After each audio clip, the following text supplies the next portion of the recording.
That is similar. So after the Queen, there is nobody else.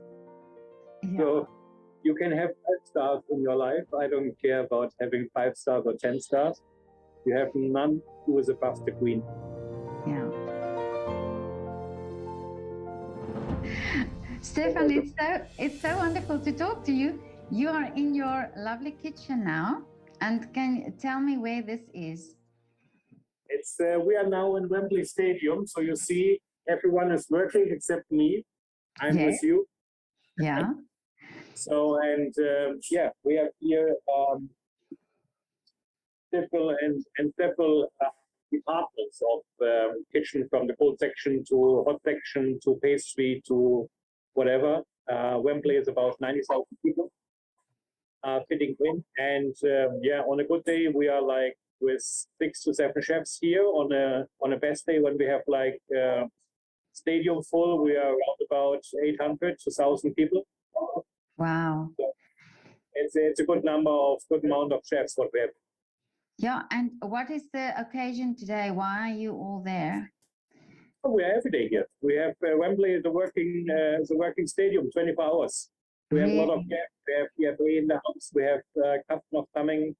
We have to prepare for tomorrow. We have staff canteen. We have it's a lot what we have. Yeah, and the organization must be incredible, and also behind the preparation, all the ordering of the food and getting everything ready. Who does all the planning for that? I mean, it's like you have some frames. The light bulb is a little bit brighter, like everyone else. So it's like we are clockwork, and we are a really good team here. So it's like over the years since I was here starting, people coming, people going, but we have a fantastic, amazing team. So everyone knows exactly what to do. That's a good thing. And it doesn't matter if we have 500 sandwiches, 1,000 portions of curry. We have to make 5,000 bears or different things. So it's like a clockwork here. Okay, and who set the menu? Who decide? Menu is about the customer. When the customer is saying today I like chicken, bacon, lettuce, and tomatoes, then we make this. Okay. So it really much depends on who's coming. Or like when the national teams are here, like summer we had the Euros here, the Austrian team was here, so we had exactly clearly what they want to eat. There were a lot about Mediterranean food, pasta. And so it's like, we are not really the deciders on the menu, so the people can decide what they want to have. And this whole is an experience. It's like when you go in a museum and you ask the painter what's the idea about painting a picture. That's similar what we do. Sometimes it's about the people say, I want to have a nice landscape. Sometimes it's like this, that you say, okay, now it's 3 o'clock in the afternoon, let's make something. Okay, but the reason why I actually was so interested in speaking to you, because I thought I did a series of interviews over lockdown, and a lot of with artists, and a lot of artists at home started cooking and baking, and this made me realize something that I haven't thought about, but actually you are bringing together science and art when you cook, when you create dishes. And this is why I think artists over the period when they couldn't do concerts, they reverted to cooking and baking, because it's a way of expressing yourself. Yeah, I mean, everyone has a different flavor. Like when you think back to your flavors, where you get some promise from your mom because she was the first person in your life who feeded you with a spoon. And that's similar. I think artists, when you have like ballet dancing, or we had Cirque du Soleil here. So these people had one teacher in their life, and they taught them how to go on dancing or how to express themselves. And this is their main base. Just like I had as well a really good teacher in Bavaria. He taught me all the Bavarian and Austrian dishes. And from there on, I developed up. And that's like, at the end, it is art. Art is about, as well, it can be the flavors, it can be the plating, it can be the menu. Art can be a lot. It's the same like you have a museum with painting, or you have dancing arts from people who make pantomime or theater. Yeah. So it's like a really big range of art art and artist. And yeah, cooking is as well a really nice skill to have it. Yeah. And what is it that made you interested in cooking? I think it's several things. I mean, here for me, Wembley is like Valhalla. Wembley is a really nice stadium. We have outside a good symposium of the English national team. We have a lot of English famous singers who are really well connected, like Ed Sheeran, the Spice Girls, with Victoria Beckham, with David Beckham. So there's a lot of connections. Similar, like when you go to a museum, you have people from the theatre, from the dance clubs. When you go in England, in London, to the musicals in the West End and Soho, you see a lot of expressive people, a lot of people who are interested in arts and architecture and music. I think it's different to these people who are more interested in sitting in an office and working as a bank or as a trader or something else. It's like a special type of people who are in it. And for me, it's the same. I really like music. I like art. I like going to a museum. I like as well cooking and all these things. So I think it's a very special species of human beings. Yeah, no, that's true. But and how old were you when you decided you wanted to be a chef? Oh, believe me, it was like deciding yes, no, yes, no, yes, no. And then at one time, when you find your passion, I think that's the real turnover point where you say, okay, now I'm going. But I think I was like 6 or 7. So I started the first time cooking for myself. It was, I think it was awful. I don't think it was really good. But over the years, you improve. And yeah, now you are back. Today I was cooking like for 6,500 people curries. So it's like you have your art and then you have your high level art. And then it's like high level art. So whoever is in the kitchen today, oh, it smells good, it tastes good. How you do this, how you do this. I say the main ingredient is love and passion. Yeah. The rest is normal ingredients everyone has. It's the same like the painter has the colors, but he needs this expression himself. He needs passion, he needs love, and he needs a good mind, a good mindset. Yeah. Did your mother teach you to cook, or what was the fascination with food for you when you were younger? The fascination with food is flavors. It's like I've always liked good food, and I imagine I think I was 19 or 18. I went to Paris, and I was eating this Ducasse in the Eiffel Tower. So this was like I eat the steak, and I was about I want to cook like these guys. Really? So it was like, as well a motivation. I've been a lot in the Champagne, or I was a lot in Galicia. That's really good salami in Chusha. I was a lot from Munich going down to Italy, Tuscany. I was on the Lake Garda, Lake Caldero. This South Tyrolia kitchen with Schlussbraten, with Käsespätzle, with pizza and pasta. A really good carbonara in the city of Alba, in the city of the truffles. Once you eat it, you will never go back to something different or to something else. You always insist on, I want to have back these flavors. And I think that is like as well a consistency. When you have known what your flavors are or what your dishes are, you always want to go back to them. So it's like I have here in London, maybe I have 10 restaurants where I always go, but that's the best food I get. Really? And these people come back to me because they say, we only come to Wembley because we want to eat with you. Yeah, no problem. But was there did you have a dream to do what you're doing now, or did it just came about? I think it is some things are about behavior and about attitude, how you get with people along and how you are interested in new things. Like for me, I had never on a plan to get along to Wembley and be lead chef from the 3 Lions and be as long as I'm now. It's now I think in March it's 5 years. I don't know anyone who was so long here like me. So yeah, it's as well like it's a lot of people and parts and equipment. Everything is a part of this that I say, okay, I stay here. Why I should go? Because at the end, it's like it's nothing is comparable to Wembley. You cannot give me anything more. It's like when you want to go in the stadia catering, you are on top of top. It's like Champions League. When we have here with Chelsea or with Arsenal, the Champions League players here, and as well this. Champions League is a top league on football. It's nothing higher there.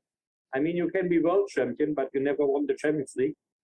Yes, I like a lot of Michelin people here as well who have the Michelin chef, but they cook at the end as well with water and salt. That's what I do. So, but I had never these arrangements to say, okay, I need now a star or I need a Michelin star or whatever. But I don't care because it's like everyone can do in art as well what's good. There is no right or wrong. It's like 1,000 ways going to Rome, and the same is in cooking style. That's amazing that you have that attitude, and you have achieved so much and cooked for so many interesting people. And you have already also cooked for the Queen, I heard. Yeah, I'm still with the Queen. So it's like every week I'm once or twice. At the moment, I'm a little bit more there. But it's like when you are on the top level, these top level people come to you. It's not that I was looking for them or I was searching for them. It's like when you are on the top level, people come over and say, we want to try, we heard about what he's doing, how he's doing. That's it. That's a great compliment to have the Queen want to have your food. Yeah. That is similar. So after the Queen, there is nobody else. Yeah. So you can have 5 stars in your life. I don't care about having 5 stars or 10 stars. You have none who is above the Queen. Yeah. Or the royal family as well. Yeah. Now, if you cook for the royal family, do you feel pressured? Is there some sort of nervousness for you? Customers custom, and every customer is king or the queen. So it's like now I had the chance and the good luck that I had a real queen. But for me, every customer who's eating with me has the privilege of being king or queen or a royalty princess or whatever. So it was no big difference. Now, tell me, if do people come with strange requests to you?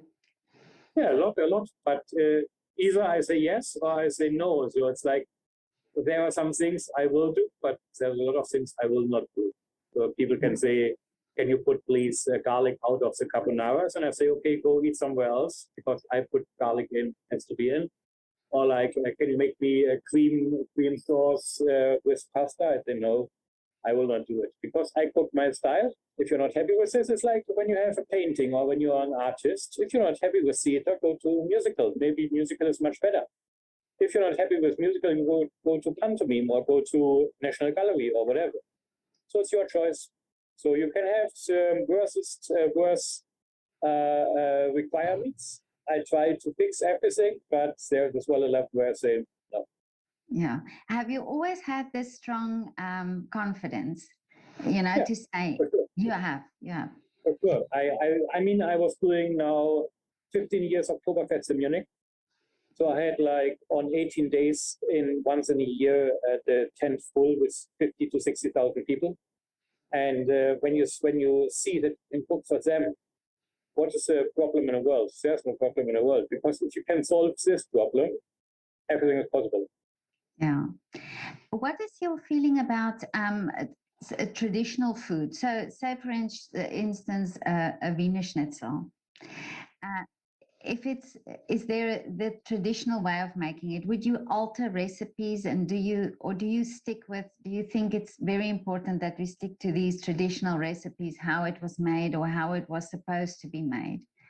I mean, the thing is, when you have like a Wiener Schnitzel, it's really special because it's a name why it's called Wiener Schnitzel. It's like about having the wheel on, having the lemon, having the capers and the garnish on, and having as well breadcrumbs and not panko.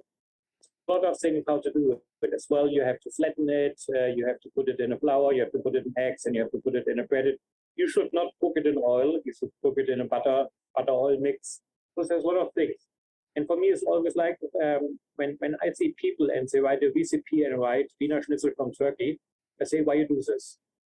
Why you do this? The poor turkey. The turkey died, and now the turkey dies the second time because you write it as a Wiener Schnitzel. It's no Wiener Schnitzel. So stop telling people, or like making carbonara sauce with the cream. Stop it.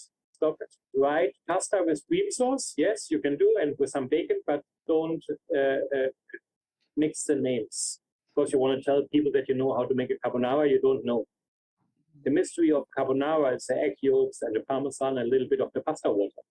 The mystery is not the cream sauce, but because of people don't have this mystery and people don't have the knowledge, they try to, let's say, they try to fuck it a little bit. They try to going it, and that's incorrect. And call it different, and everyone is happy. And that's the same like you have in London. People, when I started here in 2015, they write on a menu German sauerkraut, and I was embarrassed because they opened only the tin because someone put on the tin Küchenfertig, and Küchenfertig was translated as kitchen ready. So the people think you can eat it straight out of the tin, and they never cooked it. Can you imagine how this sauerkraut would taste without having it cooked? No flavors, no juice, no bay leaves on, no juniper berries, no celery, it's nothing on. And then I was about, you cannot tell the people that's authentic or that's original because it is. Yeah. And this is why people sometimes, I think, don't like specific dishes because they have been fed the wrong way, or they have eaten it in the wrong way. I mean, why you are going to your best Italian guy in the next street in Vienna? Because you know exactly the pizza I get there is the best pizza in whole Vienna. And someone else coming and say, oh, I can make as well the best pizza. You have a level of where you say, okay, you must reach these flavors and you must be above. And if you can't do this, don't tell anyone that you are the best pizza. Maybe you are the second best or the fifth best. It's as well a good, like being on pole position in Formula One or being on the fifth place. It is well good because you reached the line. You came over and you won as well, but you have not been the first in line. So I think let the dishes like they are. Don't change it. And that is what people want, because people come here to eat a steak with potatoes. Don't mix it at mixelaria again or parsnips or carrots. Nobody wants it. It's like the same. Would never put Mediterranean vegetables on my pork roast in Bavaria. The pork roast was coleslaw. That's it. Bavarian coleslaw, not the English coleslaw. Yeah. Oh, this is great that you have this strong attitude. You know, the strong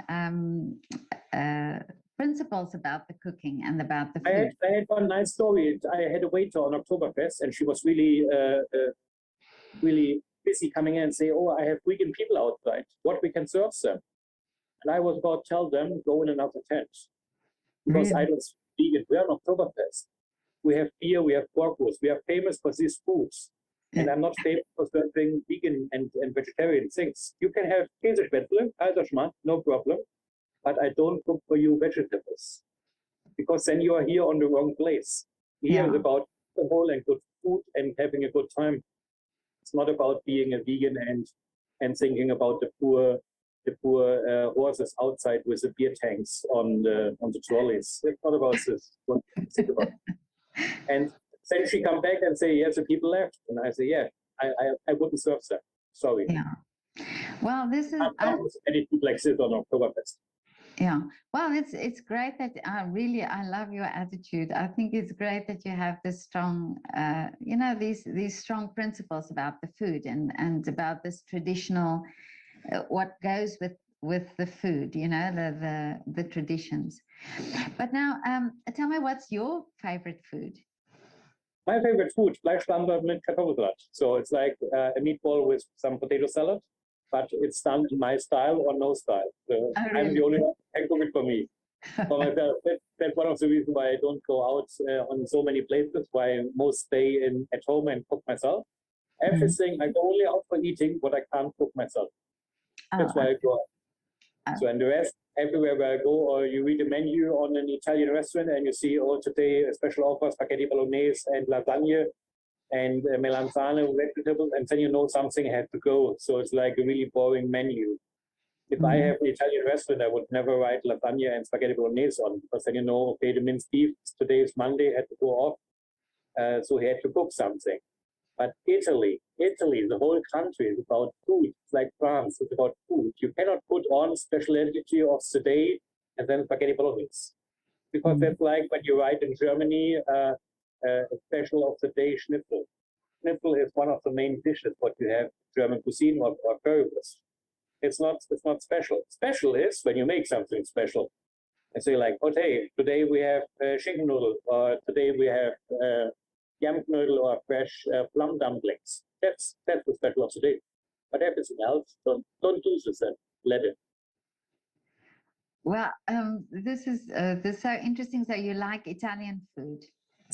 Italian, no, I mean, I like Italy as a country. I like France as a country because these people are really good with food. I'm as well in Morocco. I have a surf club on the coast.